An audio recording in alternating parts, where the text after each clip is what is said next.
Seorang wanita berinisial Da, berusia 30 tahun, bersama suaminya, HL alias Koko, 28 tahun, diduga melakukan tindakan kekerasan serius dengan menyuntikkan sabu secara paksa kepada adik perempuannya yang masih remaja.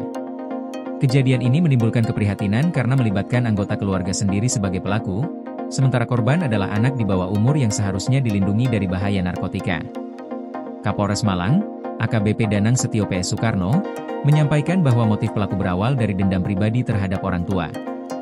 Dan merasa tidak diperlakukan dengan baik oleh orang tuanya dan ingin membuat adiknya merasakan perlakuan serupa. Motif ini menunjukkan bahwa tindak kekerasan yang dilakukan bukan sekadar terkait narkotika, tetapi juga dipicu konflik internal keluarga yang berujung pada penyalahgunaan narkotika terhadap anak di bawah umur. Dalam kasus ini, selain pasangan suami istri tersebut, polisi juga menangkap seorang pengedar sabu berinisial MVM alias Cipeng, berusia 27 tahun. Cipeng diketahui sebagai pemasok sabu yang dibeli dengan harga antara Rp150 hingga Rp300.000 per paket. Tidak hanya menjual sabu, Cipeng juga membantu membuat alat isap dari botol kaca yang kemudian dipaksakan kepada korban. Menurut keterangan polisi, setelah memaksa korban menggunakan narkotika, ketiga pelaku kemudian mengonsumsi sabu bersama, sementara korban hanya dapat menangis ketakutan. Kapolres Malang menegaskan bahwa tindakan ini termasuk pelanggaran berat karena menggabungkan dua unsur pidana, yaitu kekerasan terhadap anak dan penyalahgunaan narkotika.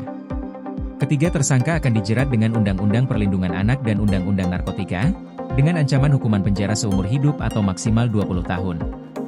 Proses hukum ini diharapkan menjadi contoh bahwa penyalahgunaan narkotika dan kekerasan terhadap anak akan ditindak tegas tanpa pandang bulu, termasuk apabila pelaku adalah anggota keluarga sendiri. Kasus ini juga menyoroti pentingnya kewaspadaan masyarakat dan keluarga dalam melindungi anak dari bahaya narkotika.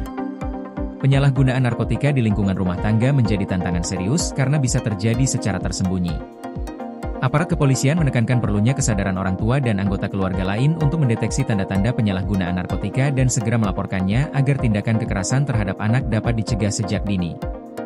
Lebih lanjut, pihak kepolisian dan instansi terkait diharapkan memperkuat program edukasi dan pencegahan narkotika di masyarakat, termasuk di lingkungan keluarga, agar anak-anak tetap aman dari pengaruh negatif narkotika.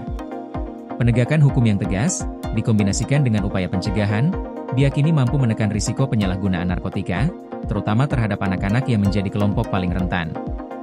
Dengan penangkapan Da, HL, dan Cipeng, diharapkan masyarakat semakin waspada terhadap praktik penyalahgunaan narkotika dalam lingkup keluarga, dan kasus ini menjadi pengingat bahwa perlindungan anak dari narkotika serta tindak kekerasan harus menjadi prioritas utama, baik oleh keluarga, masyarakat, maupun aparat penegak hukum. Koordinasi PLN dengan TNGL jelang Hari Kesaktian Pancasila. Listrik terbangun, alam tetap lestari. Panen perdana garam Aceh. PLN hadirkan energi untuk UMKM di momen menyambut Hari Kesaktian Pancasila.